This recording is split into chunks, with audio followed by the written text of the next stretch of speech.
She fired a single. Dad for one day off in 9 years, then saw him dining with her billionaire father. Rayan had worked at Mercer and Associates for 9 years, 3 months and 14 days.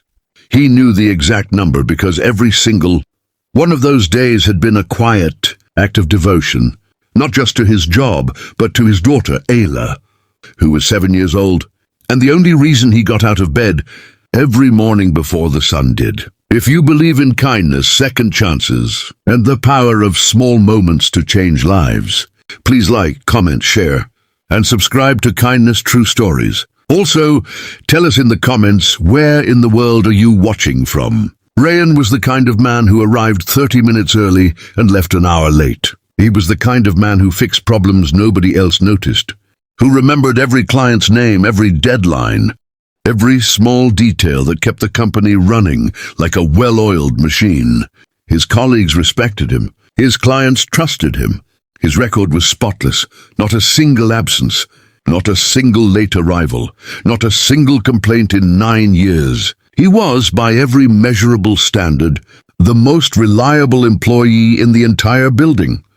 But none of that mattered on the morning that Victoria Mercer, the sharp-edged, ambitious daughter of the company's founder, called him into her glass-walled office and told him he was fired.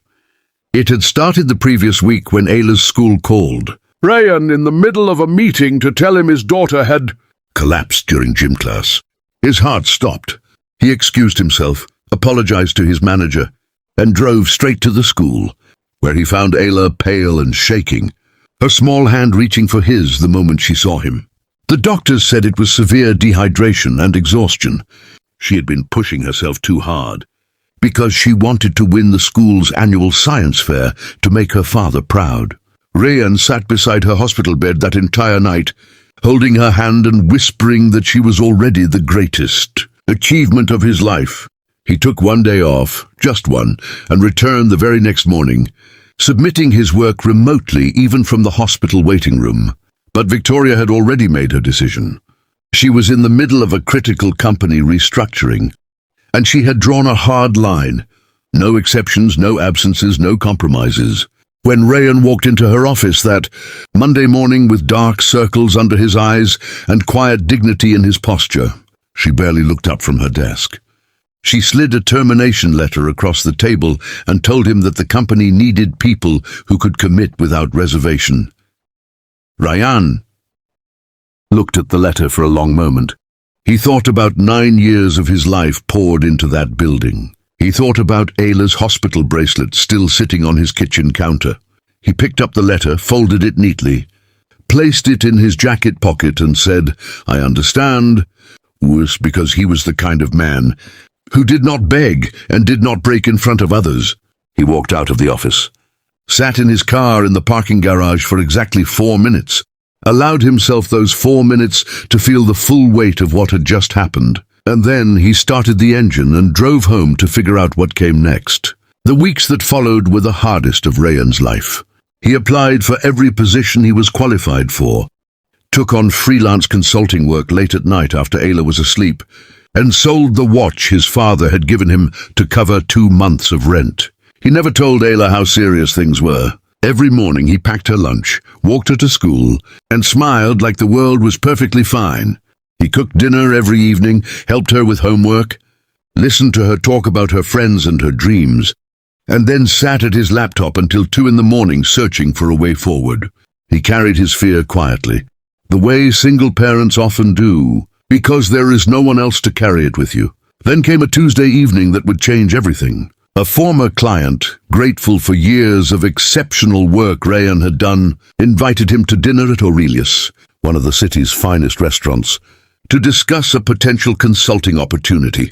Rayan almost declined.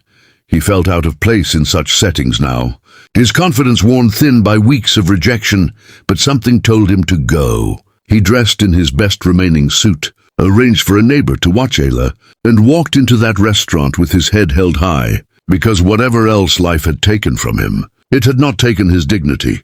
Across the restaurant, Victoria Mercer sat at a corner table with her father, Harold Mercer, the 72-year-old billionaire who had built the company from nothing with his own hands. Harold was visiting from his home in Switzerland, and their dinners together were rare and precious.